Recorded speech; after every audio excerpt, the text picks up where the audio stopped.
Hi, it's Dr. Anita here. I wanted to give you a very special message today. This is kind of an off-the-cuff, impromptu video, and it was prompted by what has happened this week with Robin Williams' very tragic suicide.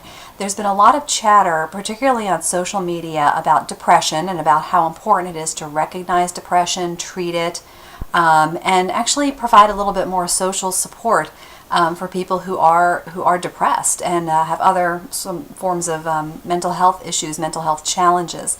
And I wanted to just kind of offer an additional a couple pieces of information here. First of all, depression is very treatable. It doesn't mean you can be depression. It might mean that you just learn how to handle things better, but that you always have a certain low level of depression that may subside and flare at different times. But it is very treatable. And so if you are struggling at all, I strongly urge you to reach out for support, to reach out for help. The other thing that I want to mention is that I, of course, did not know Robin Williams. I never met him, so I didn't evaluate him. But just having watched him and heard some of the interviews with him and heard some of the ways that he talked about, in particular, his struggle with addiction, although he clearly was depressed, I actually think that he probably had another problem going on. And if you would watch him and understand how his mind worked and how fast it worked, my guess is that his mind worked that quickly all the time. And his thoughts, he was probably just being bombarded with thoughts all the time, constantly.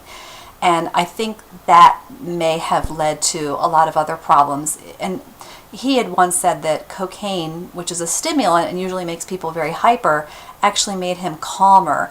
And it just, it kind of makes you wonder what his brain was like when it's not on cocaine. And so it might not have been just depression, that is where I'm going with this, that had led up to him making this decision. Another thing that I want to let you know is that more so than depression, it's actually hopelessness that causes people to cross into the suicidal idea, where they think, there's just no other option. And that's, you can actually not be depressed and end up committing suicide, believe it or not. And it's not, because depression is, it's more than just feeling hopeless, and it's more than even physical symptoms, and it's more than just emotional symptoms. It's actually a constellation of a lot of different things. And it's possible to truly believe that your future is hopeless and not feel depressed about it, because if you're at peace about it, you're not depressed. And I know that sounds strange, but I do wonder if that's the case with Robin Williams. I don't know. Maybe he was getting more depressed, and he knew he did not want to go to alcohol and drugs to help solve that problem, and he didn't see any other way out. And so, for people like that, suicide becomes the only option, and that is a sense of hopelessness. And I want to make sure that you all know there's always hope. As long as you're alive, there's always another option. And just because you can't figure out what it is, and just because it has not been revealed to you yet, doesn't mean that that other alternative doesn't exist. And in fact, that it does. It always exists. And I think what happens too is depressed people in particular, they get tired. They get very tired and very weary of constantly fighting against their depression. And there's this sense of fatigue that also just, even if they know theoretically if there's a sense of hope somewhere, they're just tired about trying to look for it. And this is where it is so hard. And I know it's so hard because I've worked with so many people who are very depressed. Please reach out for help. And if the standard ways that you reach out for help you don't feel have helped you in the past and you don't believe are going to help you in the future, please find alternate ways to get yourself help. There's always other places to go. You do not have to go to access the same things that you've accessed in the past if they haven't worked for you, or you just feel like you need more. It's fine.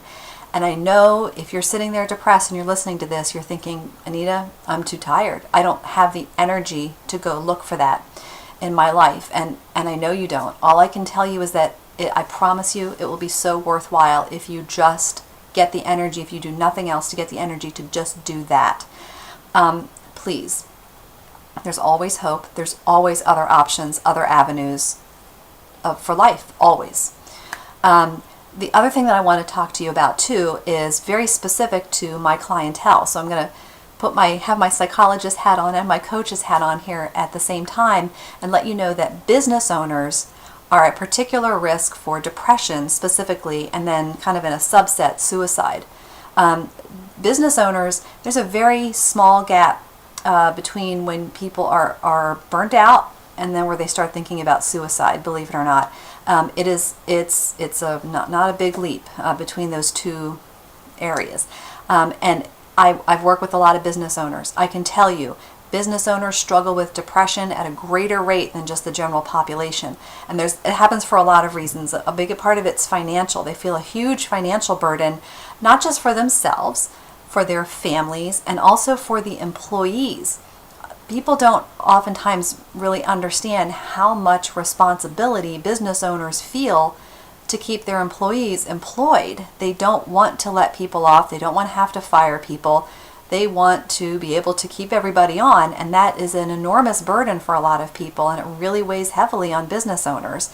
And they get depressed when they feel like they're constantly struggling, trying to make it all happen, make it all work. And they get tired of it. It's a lot of pressure and stress, because even if they're committed to making it work and committed to keeping all of their employees employed, or if they're just a solopreneur like myself, I'm committed to my business, there's a lot of things that go into making a successful business. It's hard work.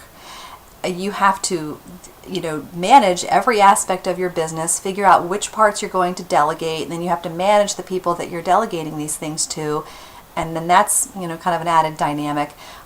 It's hard to run your own business. And so if you are a business owner or you want to be a business owner, it's very likely that there are going to be times when you're feeling so overburdened, so stressed, so overwhelmed, you're going to become depressed, or certainly at higher risk for depression. And as I said, in extreme cases, a lot of business owners end up becoming suicidal. They may not actually commit suicide or even attempt suicide, but they start having those fantasies in their head. I've worked with enough business owners who have admitted that to me, and I don't even know how many business owners I've worked with who haven't admitted that to me. So it's a big problem. Please, please, please, please reach out for support, reach out for help, especially if you are a business owner. Do not go that road alone. It's too much. Everybody needs someone in their corner that they can talk to, who they can trust, who can advise them. And you don't need to work with a coach. It doesn't need to be someone professional or someone that you hire. Make sure though that you have somebody, whether it's a mentor or another business owner, that you can talk to. It's best if it's not someone in your organization, in your business, certainly not an employee, because they don't understand, and that's not an appropriate sort of relationship to have with your employees or your subordinates. You want to make sure that it's someone who their agenda can't somehow be tied up with yours. It just makes it easier. And make sure that you're there to support them as well. It's really powerful. Have a mastermind group where you can come together and you can talk about these things openly and without feeling like someone's going to judge you or think that you're a bad business person, or where you don't feel embarrassed bringing different issues to light. Please reach out. Make sure you have support. I mean, if you do nothing else for your business over the next month, make that a top priority, to surround yourself with people that you trust who can provide you the support that you need, so you don't feel so all alone. You're still going to feel all alone, because you are. If you're a leader, you're up there by yourself at the top. Nothing's going to stop that. But you don't have to feel so lonely. Make sure that you reach out. Get that support. The support is there. And here's the kicker. And I know if you're feeling overwhelmed, burdened, all that sort of stuff, you feel like you don't have the energy, you don't have the time. I get that. All I can tell you is that it's worth putting the energy into to making that happen. It really is worth it. You will be happy that you made that choice, that you put that time and energy into that specific area. It's so important that I suggest that you put something else about your business on the side until you get that support established, especially if you feel like you're struggling or if you're on the edge of struggling. Please reach out and get the support that you need. So this ended up being a little bit longer than what I hoped. Like I said, it was just off the top of my head, off the cuff, because I'm seeing a lot of chatter on social media about depression. I just wanted to put this out there because so many people deal with this problem. in the general population, and then specifically with business owners. I see it all the time with my clients. I don't do therapy with them anymore, but I can recognize it because of my training, and they're depressed. And they can learn, how to make changes in their business so that they don't end up feeling so depressed, so overwhelmed, and so overburdened. And that's a lot of what I do with my clients, because it is a big problem. So if you're struggling with it, you're not alone. There's nothing wrong with you. It does mean, though, that you will want to reach out and get some support, get some help, so you don't continue feeling that way. That's the key. Please let me know if I can be of any assistance. If you need help accessing support or want some more ideas, do not hesitate to message me here through Facebook, or send me an email at Anita, ANITA, at dr-anita.com.